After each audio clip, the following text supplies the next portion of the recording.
You can't heal nobody. You can't bring anybody back to life. You can't walk on water. I mean, all these things that he said that he did, and he said that you're going to do greater things than this. None of the Christians are doing a damn thing but hooping and hollering, talking about what they got, and they ain't got a piss pot to piss in and want to throw it out. Most of them is on welfare. But I am so blessed and highly favored. I think not. No, I know not. I mean, it's right here in the pages. You're being fooled by the enemy. My sisters and brothers, we here at LouderMeNoMore.org. We wish all of our sisters and brothers a happy Sabbath. Until next time, shalom. All praises to the Most High God, God of Israel. It's a privilege and an honor to come before you tonight, Israel. My name is V.C.E. Smith. I am the rib of the watchman. And again, I say it's an honor and a privilege to be before you on this midweek teaching. Tonight, we're going to examine a few things. I have noticed a lot of requests, and I've noticed a lot of questions asked. That some of these questions, I don't know if these people are Hebrew or not. I can tell pretty much by your wording that you have wisdom, you have understanding, and you are receiving what the Most High God is telling you, because what? It's for the children. You are a child of the Most High God. And we don't answer everybody. We can't answer everybody. It's just us. And we didn't really want to answer back and forth, because sometimes questions can get a little ridiculous. Sometimes they can be questions that just don't have anything to do with Israel. They're so far out there. They have nothing to do with us. So we don't respond all the time. And there are times we try to. We know some of our family, and we try to get to them. But we don't want to slight anyone. And again, like I said, we don't really take requests. We don't do requests because the Most Holy leads and guides us and tells us at this time, this is what I want Israel to know. This is what I want you to speak on. So tonight, I had long meditation,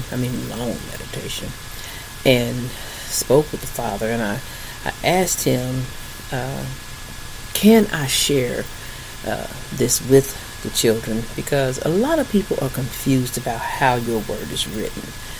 There are many scriptures that just downright don't apply to you. There are many statements made in the Bible that have nothing to do with you, even though you're the chosen, even though you are a Hebrew Israelite. They have nothing to do with you. It's either someone saying something to God, talking to the Father, or it's them expressing a feeling or telling him how wonderful he is. They have nothing to do with you. I mean, you can read them because he had them published. He wanted you to hear how some of his priests and his kings and his prophets spoke to him, and the kind of conversations they carried on.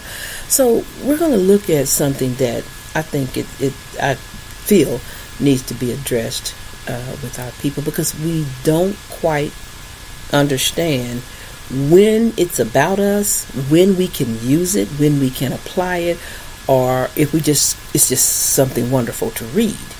So we're going to look tonight at Psalms 23. And I see, when I was in Christianity, Christianity, whatever it is, I cleaved to Psalms 23. I cleaved to it because I was taught through Christianity. This is one of the largest prayers. This is something that you should be saying. You should pray this prayer and believe in this prayer. But the Most Holy told me, not so. No way. As they might say, oh, no way, Jose. So we're going to examine Psalms 23 and see why the Father says this has nothing to do with you. Absolutely nothing on the planet does this have to do with you. So we're going to start at the beginning here at verse 1. And it goes like this. Oh, first of all, let me give you an introduction about it. This is your king. This is your King David speaking to his king, which is King of Kings and Lord of Lords. He has a personal relationship with the Father.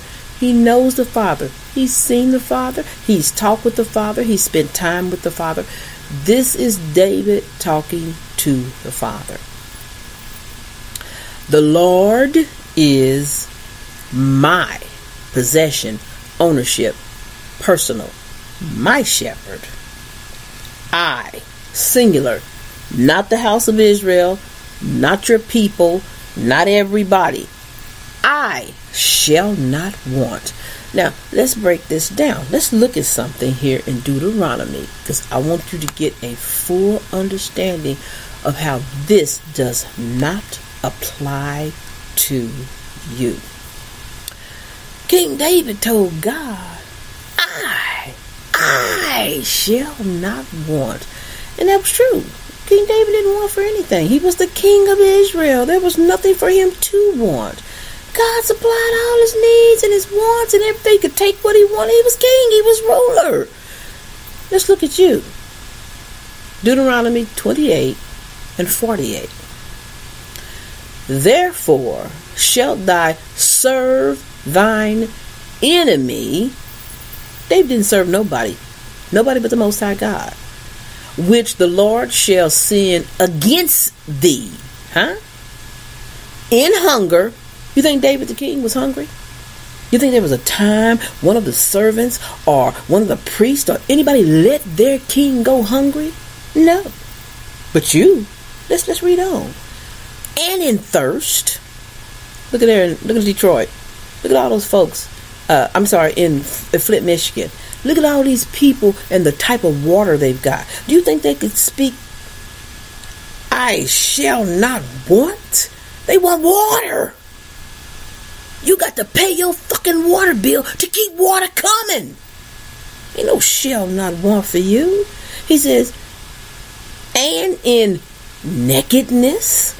You got to buy your clothes. You got to go out and make sure you can keep clothes on your back. You got to make sure you can keep a slave wage paying job. You got to make sure you can cover and make ends meet. And in want of all things, you want everything. You're in need of a place to live. You're in need of an automobile. You're in need of gas to stay in it. You're in need of hoping and praying you can keep that lowly job you got. You, Israel, this is you. Therefore shall thou serve thine enemy, which the Lord shall send against thee in hunger and in thirst and in nakedness and in want of all things. King David said, I shall not want. Not you. Let's keep going. Verse 2 says, He maketh me possessive. Me. He wasn't saying, He maketh Israel. He said, He maketh me to lie down in green pastures. Where the hell you people go and lay down in green pastures? What land do you own that you walk out of your front door and you decide you want to go over there and lay over in those pastures? That's not you. This is David telling God how thankful he is for what he can do. He says, He leadeth me beside the still waters. Y'all don't live by no still waters. God's not leading you by them anyway. If you live by a river or a stream or whatever, God's not leading you. That's just where your house was built or where the house you're renting is. That's not what David's talking about. David said, He leadeth me besides the still waters. He restoreth my soul, not yours. Your soul hasn't been restored. You still in bondage. You live over here in Egypt, in hell. You are not restored. He restored my soul. King David told the Father. That's what he did for him. He said, He leadeth me in the paths of righteousness for His name's sake. He led King David down the paths of righteousness for His name's sake. What does that mean? He came through the lineage of Abraham. He was born through his father Jesse. Through the paths of righteousness that King David is expressing to the Father. for his name's sake, so that when somebody says something, your name, Israel, your name, Father, I'm keeping it. For this was done for you, not what was done for you.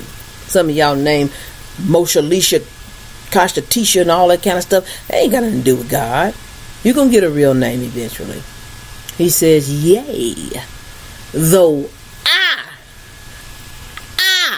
walk through the valley of the shadows of death. Do y'all know what David was talking about when he said, I walk through the shadows of the valley, the valley to the shadows of death? King David was a warrior. He had to fight. He had to have battles. We all know that Saul had a problem with him, because Saul killed thousands and David killed 10,000s. Tens of thousands. Saul killed thousands. David killed tens of thousands. He walked through the shadows of death. Not you. And you got some death going on over here, but you're not dealing with what the king dealt with.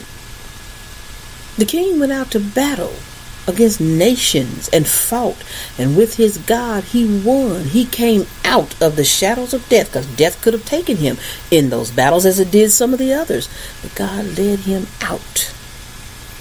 He said, I will fear no evil. Not you. You scared of everything. You get in your car, you black Hebrew Israelite, and turn the key, and you looking every which kind of way, hoping you don't get pulled over, hoping you don't get stopped, hoping you don't get shot. You can't pray this prayer. You can't make this statement. This is David talking to the Father. David didn't fear anything. David was king. King over the mightiest nation that ever existed and ever will exist, Israel. He had no fear of evil. He feared none. Even if God had sent evil his way, he did not fear it. Y'all fear the telephone ringing. It might be a bill collector.